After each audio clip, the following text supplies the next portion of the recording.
Bismillahirrahmanirrahim. Assalamualaikum warahmatullahi wabarakatuh. Alhamdulillah wassalatu wassalamu ala rasulillah wa ala alihi wa sahbihi wa mawalah wa la hawla wa la quwata illa billahi wa ba'd. Baik, kita akan lanjutkan kajian kita masih membahas kitab Arba'in Nawawi dan kita masuk pada hadis yang ketiga dari Arba'in Nawawi. An Abi Abdurrahman Abdullah ibni Umar bin al-Khattab radhiyallahu anhum. Qala sami'tu Rasulullah sallallahu alaihi wasallam yaqul Buniyal Islamu ala khamsin. Syahadati an la ilaha illallah wa anna Muhammadan Rasulullah. Wa iqamis salati wa ita'iz zakati wa hajjil baiti wa sawmi ramadana. Rawahul Bukhari wa Muslim. Dari Abi Abdurrahman, kunyah daripada Abdullah ibn Umar ibn al-Khattab radhiyallahu anhuma, dia mengatakan, aku mendengar Nabi sallallahu alaihi wasallam bersabda, Islam itu dibangun di atas 5 pilar. Persaksian bahwa tidak ada sesembahan yang berhak disembah kecuali Allah, dan sesungguhnya Muhammad adalah utusan Allah. Kemudian mendirikan salat, kemudian melaksanakan zakat, kemudian melaksanakan haji ke Baitullah Al-Haram, dan berpuasa Ramadan. Baik. Kita bahas dulu rawinya.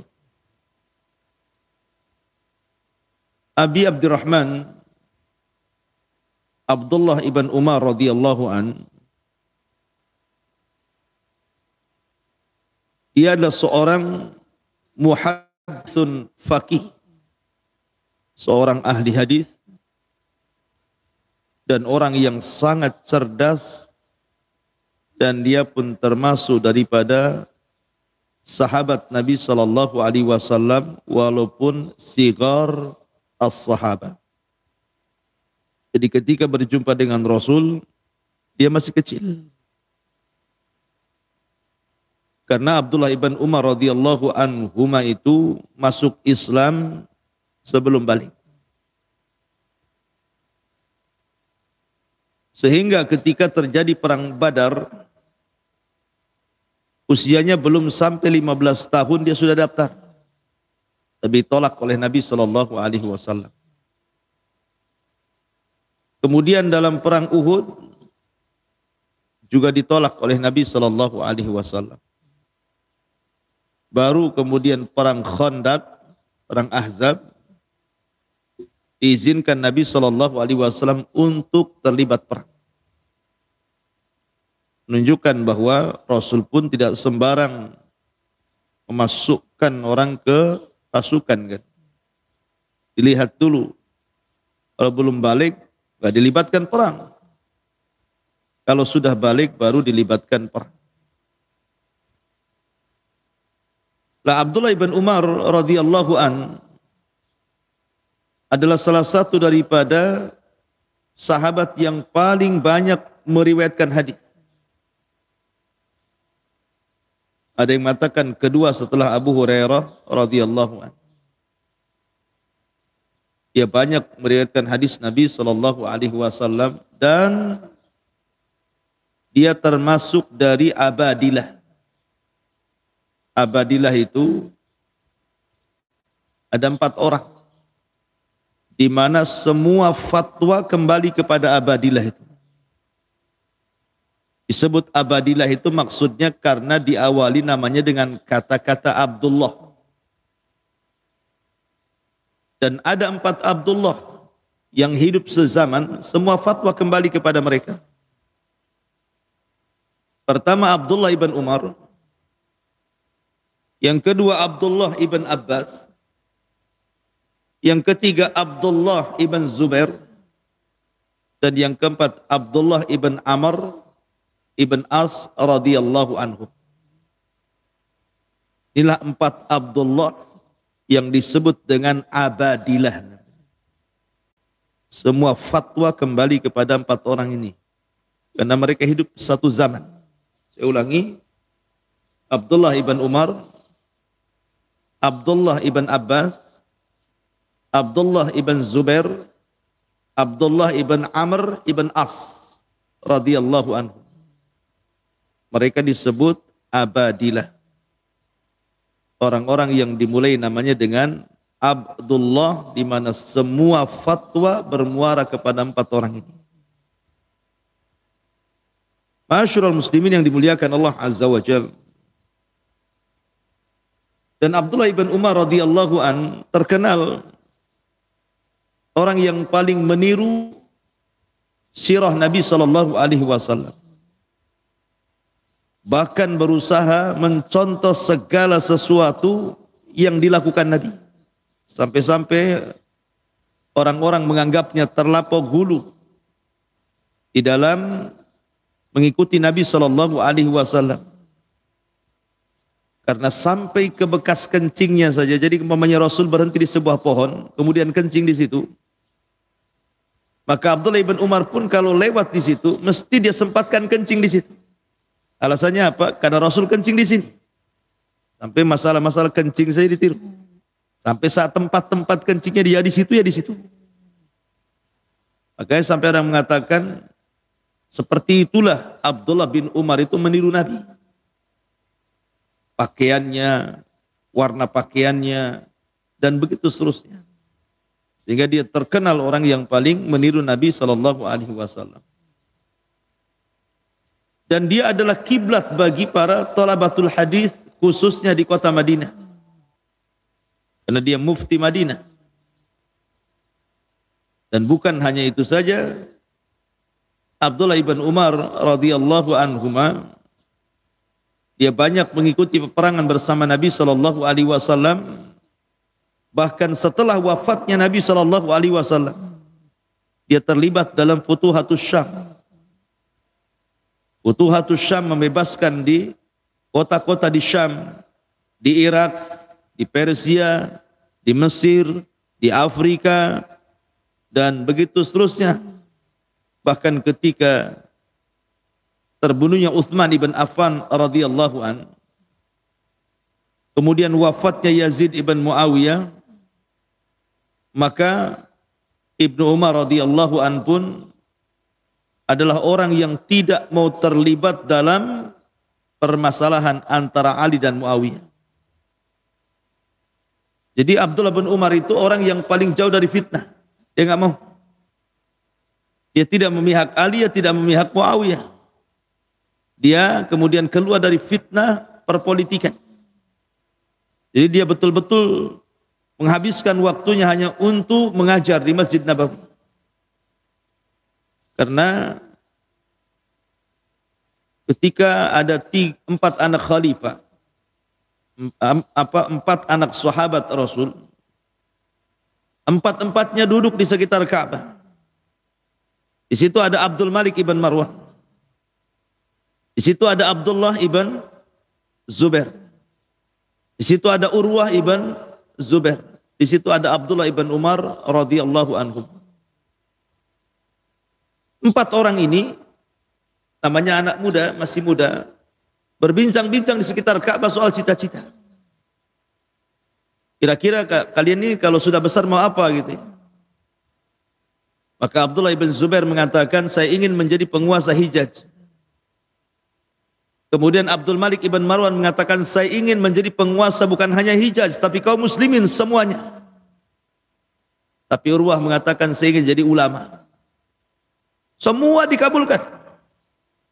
Ketika mereka bercita-cita depan Ka'bah seperti itu di masa remaja, ketika mereka sudah dewasa, semua dikabulkan. Abdullah ibn Zubair pernah jadi khalifah.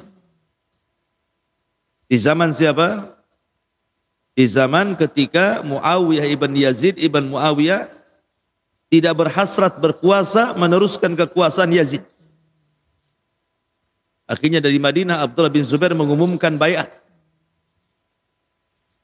Kemudian Abdul Malik ibn Marwan berkuasa. Bahkan dia pula yang membunuh Abdullah bin Zubair lewat tangan Hajjaj ibn Yusuf. Kemudian Urwah ibn Zubair, siapa yang tidak kenal Urwah? Seorang ulama besar, antum kalau baca tafsir banyak perkataan Urwah ibn Zubair. Tapi Abdullah ibn Umar radhiyallahu anhu ketika ditanya cita-citanya, dia tidak mengemukakan cita-cita satu pun di dunia.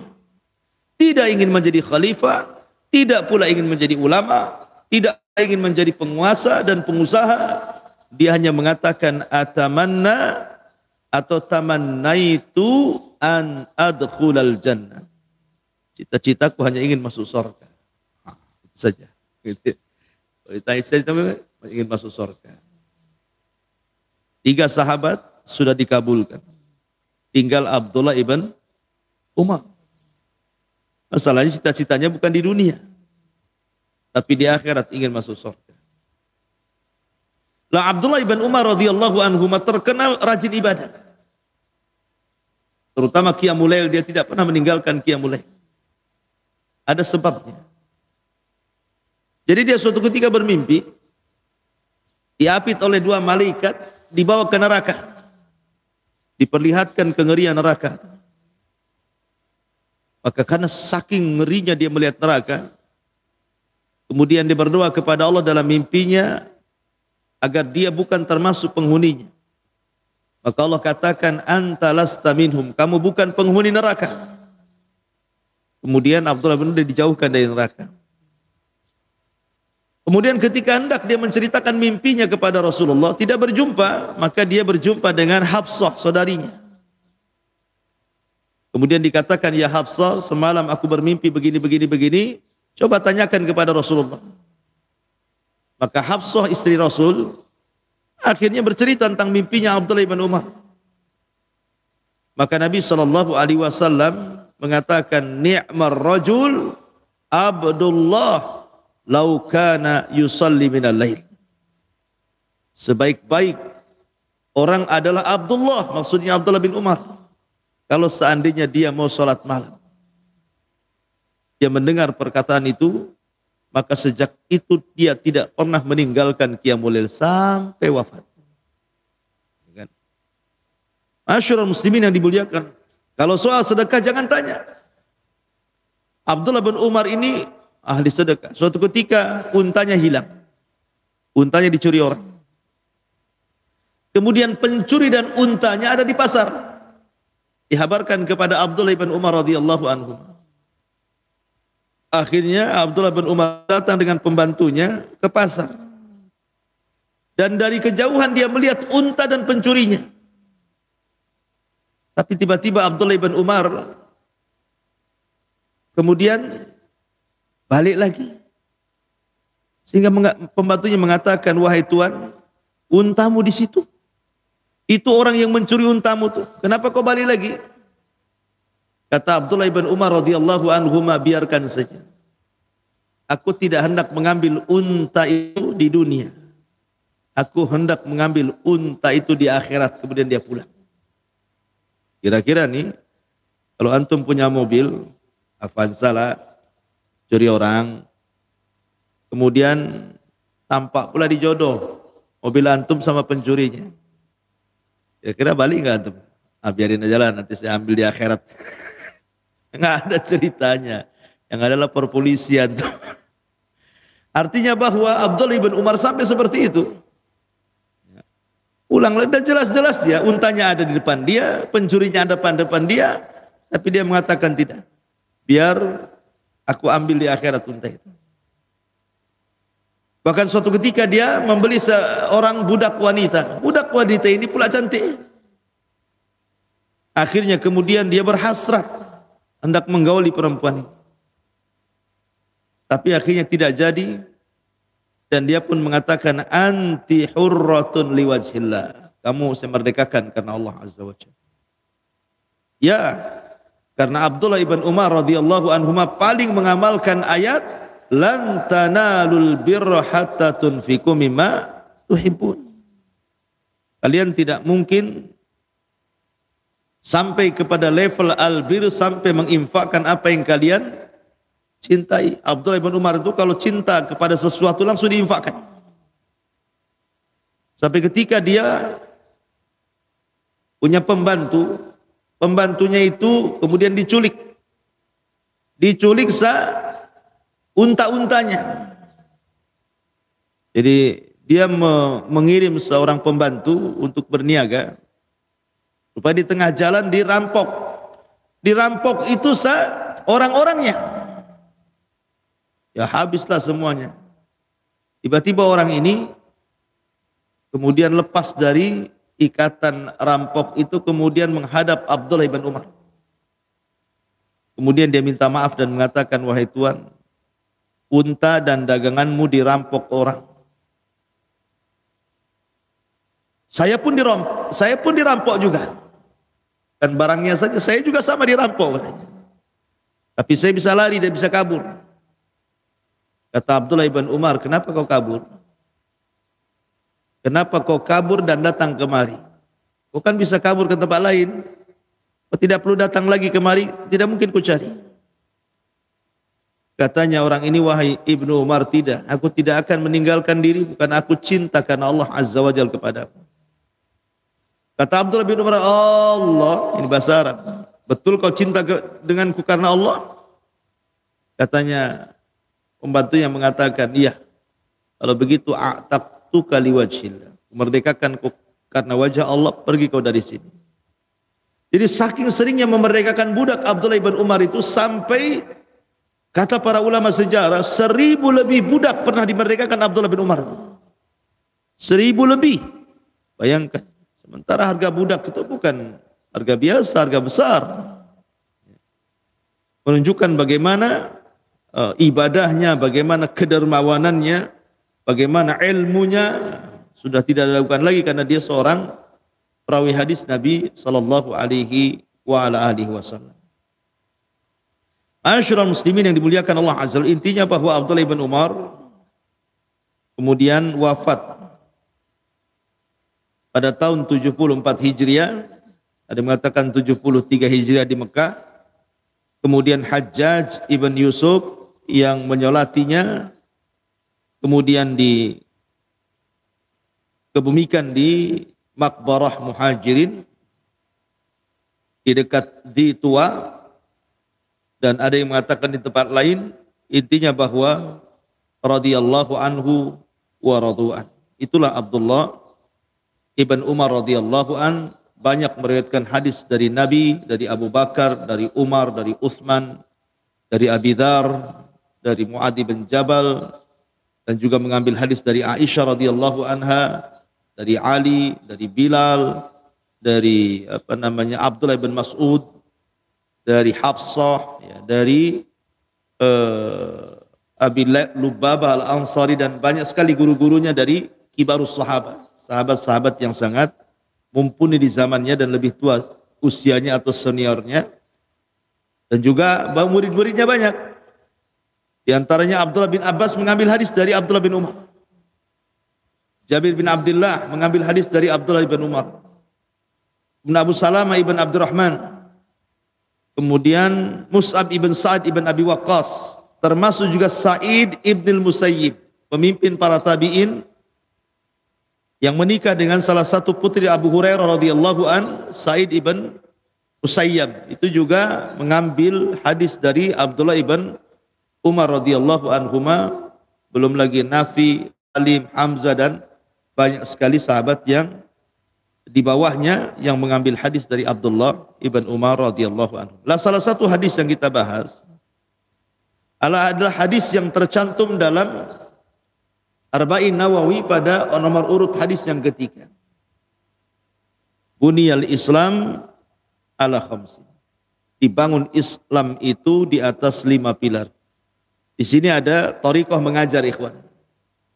Ada namanya uslub, metode mengajar.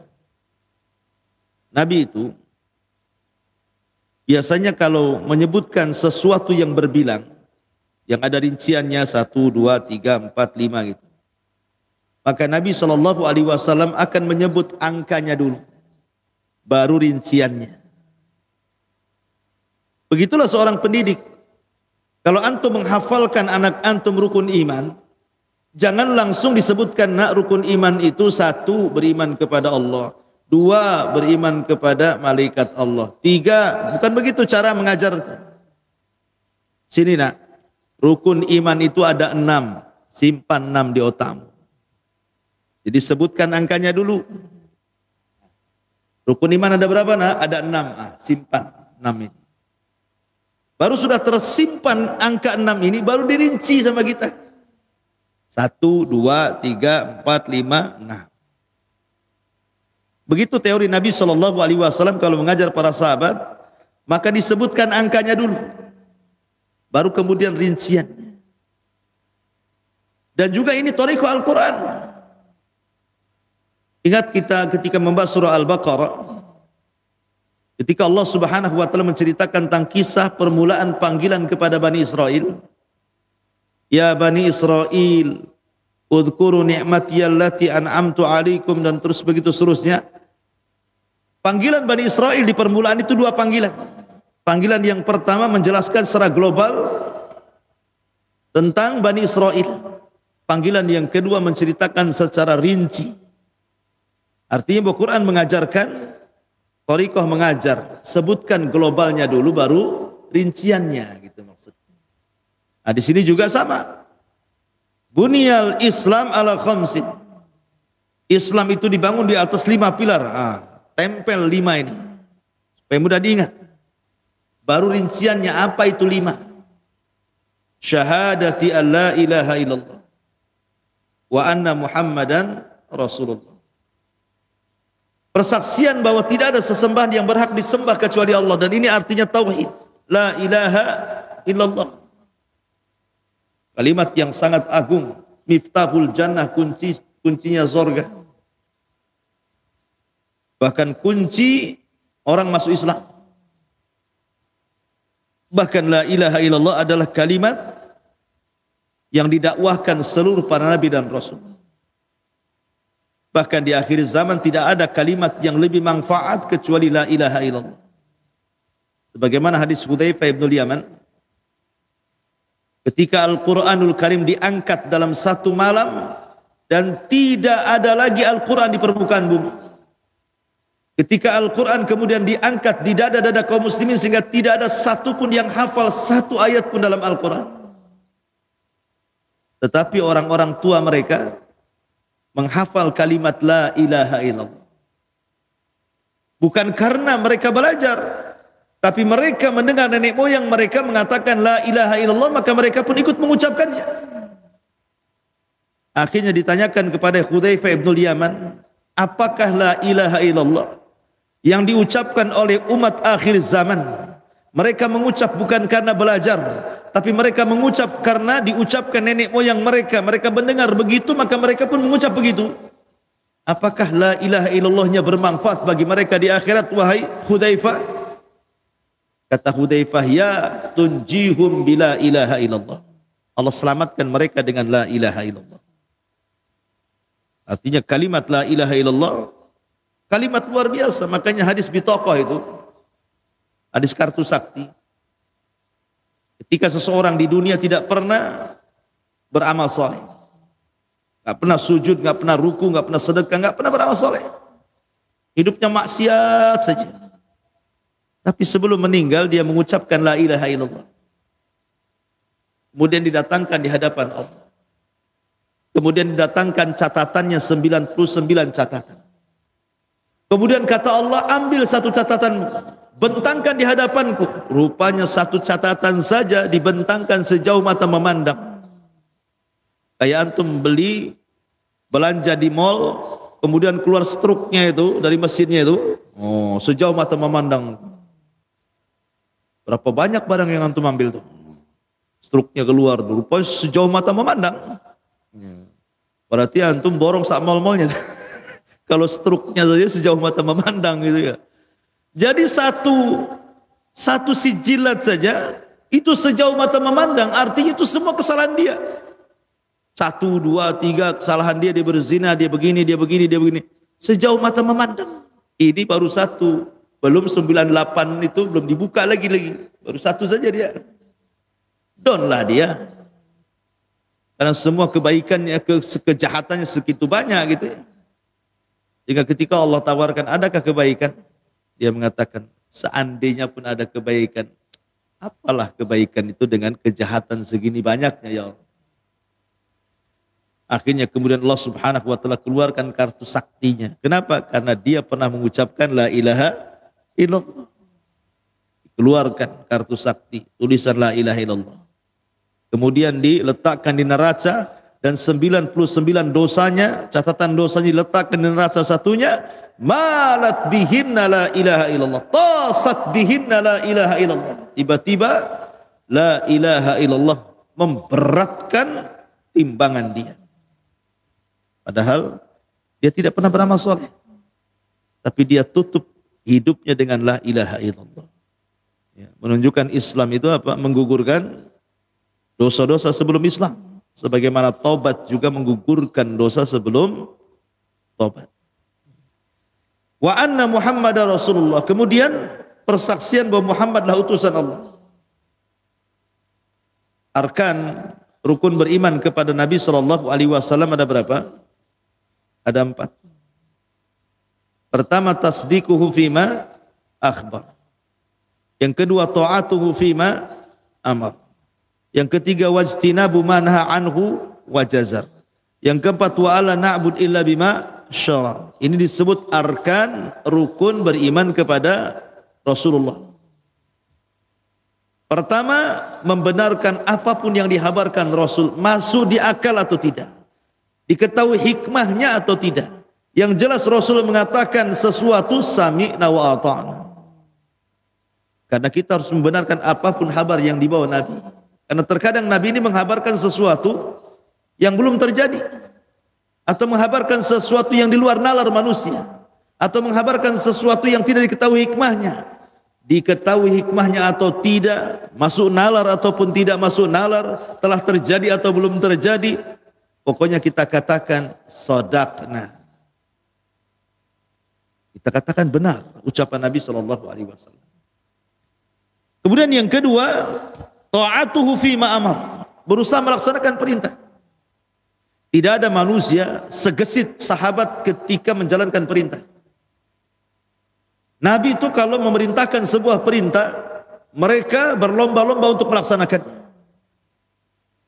Saking herannya Abi Sufyan ketika masih kafir mengatakan, aku loh pernah datang ke Persia, ke Romawi, tapi aku tidak pernah melihat ada sahabat yang mengagungkan nabinya melebihi sahabat Nabi kepada Nabi SAW. Nabi kalau meludah ditangkap oleh para sahabat, ludahnya diusapkan ke badannya. Nabi kalau cukur rambut hampir berperang mengambil rambutnya. Nabi kalau berwudu hampir berperang mengambil bekas air wudunya. Saking mengagungkannya Rasul para sahabat kepada Nabi SAW. Tapi ini khususnya Rasul tentunya ya. Jadi suatu ketika terjadi musim lapar, terpaksalah orang kemudian menyembeli binatang keledai. Keledai itu disembeli yang biasa dipelihara itu. Kadang memang paceklik luar biasa Madinah, terpaksalah menyembeli keledai-keledai mereka. Ketika sudah matang siap santap, datang pula perintah. Allah haramkan tidak boleh makan keledai peliharaan. Dibuang itu keledai-keledai itu. Tinggal makan padahal. Artinya bahwa sahabat ini kalau sudah perintah langsung laksanakan. Sebagaimana kalau larangan langsung ditinggalkan. Ketika datang larangan khamr, apa yang terjadi? Sahabat menuangkan khamr itu di depan rumah mereka sampai banjir lorong-lorong kota Madinah itu. Saking semua sahabat menumpahkan khamr. Sampai rawi hadis mengatakan hatta salat syawari'ul Madinah, sampai banjir gang-gang itu kota Madinah saking khamr ditumpahkan. Jadi bagi para sahabat itu tidak ada namanya tadarruj. Kalau soal meninggalkan perintah, meninggalkan larangan. Oh Nabi salah saya langsung main tinggalkan minum khamar ya. Saya akan meninggalkan tapi sedikit-sedikit. Kalau biasa 2 botol hari ini sebotol. Besok setengah botol, besoknya 1 sendok. Besoknya kita buang semua botol sendok-sendoknya. Kan umpamanya kan? Nah bisa. Ya. Jadi sahabat tidak ada seperti itu. Kenapa? Kenapa kalau dalam melaksanakan perintah ada istita'ah? Kenapa ketika menjauhi larangan tidak ada istita'ah? Kan Rasul mengatakan, ma amartukum fa'tu bihi mastata'tu wa ma nahaitukum anhu fajtanibu, kan itu. Apapun yang kuperintahkan lakukan semampu kamu. Apapun yang kularang tinggalkan mutlak, tidak ada kalimat semampu kamu. Ada masalah apa antara perintah dan larangan? Karena perintah itu kenapa dilakukan semampu kamu? Karena ada penggantinya. Kamu sholat tidak bisa berdiri, bisa duduk. Sholat dulu semampumu. Kalau sudah diusahakan berdiri tidak mampu, duduk, kan gitu ya. Sholat duduk semampumu. Kalau tidak sanggup duduk, baring. Wudu dulu dengan air, cari dulu air semampumu. Kalau tidak ada ya sudah tayamum. Gitu. Maksudnya ada penggantinya. Tapi larangan tidak ada penggantinya. Kamu jangan minum brandy, oh berarti boleh whisky, nggak ada. Ada ganti-ganti. Kamu tidak boleh makan dosis sekian, oh boleh yang lebih rendah di bawahnya, nggak ada. Kalau sudah larangan mutlak, makanya tidak ada istitwa dalam larangan itu. Ada penggantinya masalahnya. Jadi tinggalkan gitu ya. Ini diantaranya juga bicara tentang larangan. Kemudian syarat yang terakhir wa alla na'bud illa bima syara. Kita tidak boleh menyembah kecuali dengan yang disyariatkan. Kemudian wa iqamis shalah. Yang paling penting setelah syahadatain adalah salat. Karena hukum meninggalkan salat ini menjadi khilaf para ulama. Ada yang mengatakan sampai tingkat kufur, keluar dari Islam. Ada yang mengatakan dilihat meninggalkannya. Kalau meninggalkannya ini karena takasul, dia yakin sholat itu wajib, tapi karena malas dia meninggalkan, maka sebagian ulama mengatakan tidak kafir tapi fasik. Tapi yang meninggalkan seperti ini pun dilihat juga. Kalau dia lebih banyak meninggalkan sholat dari melakukannya, tetap kafir. Man taraka sholata jumlatan faqad kafar. Siapa yang meninggalkan sholat secara jumlah, artinya hidupnya lebih banyak meninggalkan sholat dibandingkan melakukannya, kafir.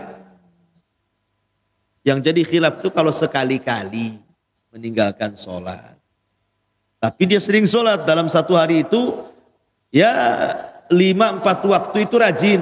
Cuman kadang-kadang yang satu ini entah maghribnya, entah duhurnya ini, kadang sholat, kadang tidak. Tapi yang 4 waktu itu dia sholat, artinya kan lebih banyak sholatnya dibandingkan tidak. Itu yang jadi khilaf. Ada yang mengatakan kafir, ada yang mengatakan fasik. Tapi yang jelas bahwa kata Syaukani rahimahullahu ta'ala, cukuplah seseorang itu jangan sampai meninggalkan sholat ketika mendengar hadis Nabi SAW, al-ahdu bainana wa bainahumus sholatu faman taraka faqad kafar. Perbedaan kita dengan mereka orang kafir itu sholat. Siapa yang meninggalkan sholat bisa kufur. Cukup dengan hadis ini menakut-nakuti kita sebenarnya. Karena bagi para ulama ketika bicara tentang hukuman orang yang meninggalkan sholat, dibunuh karena murtad. Ada juga yang mengatakan tidak dibunuh, tapi dipenjara sampai mati di penjara kecuali dia bertobat. Jadi kalau di lingkungan Islam, seperti pendapat Imam Malik, pendapat Imam Ahmad, pendapat Imam Syafi'i, orang yang meninggalkan sholat di hukum pancung sebagai had oleh penguasa. Kecuali Abu Hanifah mengatakan dipenjarakan sampai mati, kecuali bertobat. Ya kan? Abu Hanifah mengatakan penjarakan saja, biar dia mati di penjara sampai dia betul-betul tobat. Tetapi 4 mazhab sepakat intinya diberikan hukuman. Dan yang memberikan hukuman tentu bukan seorang ayah, seorang ibu, tetangga, tetapi pemerintah. Ya kan? Jadi hukuman-hukuman seperti ini adalah kembali kepada pemerintah Islam. wa iqamis shalah wa itaiz zakat. Dan orang yang melaksanakan zakat, zakat ini selalu disebut dengan salat. Selalu disebut dengan salat. Kenapa? Karena kalau cerita ibadah badan pasti bicara salat, tapi kalau bicara tentang ibadah harta pasti zakat. Dan dua-duanya sering disebut. Dan orang yang meninggalkan zakat tetap harus diperangi juga seperti orang yang meninggalkan salat. Dan itu dilakukan oleh Abu Bakar. Abu Bakar memerangi orang-orang yang tidak membayar zakat. Ketika ditanya oleh Umar, "Hei Abu Bakar, kenapa kau memerangi orang yang mengucapkan la ilaha illallah?" Padahal Nabi SAW mengatakan, "Umirtu an uqatilan nas hatta yashhadu an la ilaha illallah." Diperintahkan memerangi manusia sampai mereka mengucapkan kalimat la ilaha illallah. Mereka mengucapkan kalimat la ilaha illallah, ya Abu Bakar. Kenapa kau perangi juga? Maka Abu Bakar mengatakan, tetap aku perangi. Kalau mereka menahan zakat, di zaman Rasul mereka zakat, di zamanku tidak ada yang zakat, maka aku tidak akan membedakan orang yang meninggalkan salat dengan meninggalkan zakat. Tetap aku perangi mereka. Akhirnya apa yang dilakukan Abu Bakar yang tadinya oleh sebagian sahabat tidak disetujui, malah kemudian menjadikan pujian manusia. Islam ini ditolong oleh dua manusia, pertama Abu Bakar, yang kedua Ahmad ibn Hanbal. Abu Bakar di saat manusia murtad dan tidak mau bayar zakat, Abu Bakar perangi itu. Dan di zaman Imam Ahmad ketika terjadi mihnah, orang dipaksa mengucapkan Al-Quran makhluk, hanya satu-satunya yang bertahan mengatakan Al-Quran kalamullah, dialah Ahmad ibn Hanbal rahimahullahu ta'ala. Makanya Islam ditolong di dua manusia. Kalau bukan karena Allah kemudian Abu Bakar, tentu kita sudah jadi orang murtad. Kalau bukan karena Allah kemudian Imam Ahmad, tentu kita jadi Mu'tazilah. Makanya Islam ditolong dua manusia mulia ini, Abu Bakar dan Ahmad ibn Hanbal rahimahullahu ta'ala. Kemudian wahajjil bait, haji. Haji zaman dulu beda dengan haji zaman sekarang ya. Makanya Pak Haji zaman dulu itu lebih berpengaruh. Orang dulu itu pengaruh haji luar biasa. Karismatiknya, segennya, malunya luar biasa. Orang lewat depan Pak Haji aja lemas dulu itu. Ya karena doanya berkah. Kalau Pak Haji zaman dulu kan begitu ya. Iya karena memang hajinya sulit gitu ya kan. Berbulan-bulan mereka di kapal. Dan rata-rata orang dulu kalau haji sudah tua biasanya. Kenapa? Karena nabung dulu, nyelengi dulu dari masa remaja sampai tua. Baru kemudian setelah punya duit baru berangkat bedah celengan. Kemudian berangkat naik kapal lagi berbulan-bulan lagi sampai di sana di Jeddah jalan kaki lagi, coba bayangkan. Sehingga banyak yang tidak selamat. Pulang tinggal nama. Nah, makanya yang berhasil pulang itu hajinya itu memang luar biasa, sakral sekali hajinya itu. Kalau kiai ceramah nggak ada hajinya nggak laku dia dulu tuh. Makanya disebut KH, kiai haji ya. Kalau hanya kiai saja belum afdal, belum berkah dakwahnya. Kalau sekarang biasa aja haji, artis pun haji, semua haji. Biasa. Haji berapa kali? 1 kali. Kamu dipanggil Pak Haji. Aku 3 kali. Haji, anu. Gitu ya. Detailnya 3. Gitu. Intinya bahwa haji adalah salah satu ibadah yang disyariatkan sejak zaman Ibrahim alaihi salatu wassalam. Dialah yang meletakkan asas tentang ibadah ini. Kemudian dilanjutkan oleh para nabi setelahnya sampai kepada Nabi sallallahu alaihi wasallam. Kemudian juga puasa Ramadan sama. Intinya bahwa apakah syahadat, maksudnya tauhid, apakah salat, apakah zakat, apakah haji, apakah puasa Ramadan, semua agama diperintah. Semua nabi diperintah 5 perkara ini. Semua nabi diperintahkan tauhid. Semua nabi diperintahkan salat. Semua nabi diperintahkan zakat, semua nabi diperintahkan haji, dan semua nabi diperintahkan puasa. Kutiba alaikumusiyam kama kutiba alal ladina min qablikum. Diwajibkan kepada kalian puasa sebagaimana diwajibkan kepada umat sebelum kalian. Artinya bahwa 5 rukun Islam ini semua para nabi diperintahkan. Semua para nabi. Artinya bahwa ini adalah arkan, rukun, betul-betul pondasi tegaknya sebuah agama. Karena semua para nabi diperintahkan tauhid, salat, zakat, puasa dan haji. Ini diantara faedah hadis Abdullah ibn Umar radhiyallahu anhuma dari hadis yang ketiga Arba'in Nawawi. Wallahu a'lam bishawab. Mudah-mudahan manfaatnya. Subhanakallahumma bihamdika asyhadu an la ilaha illa anta astaghfiruka wa atubu ilaik. Allahu taala alam. Assalamualaikum warahmatullahi wabarakatuh.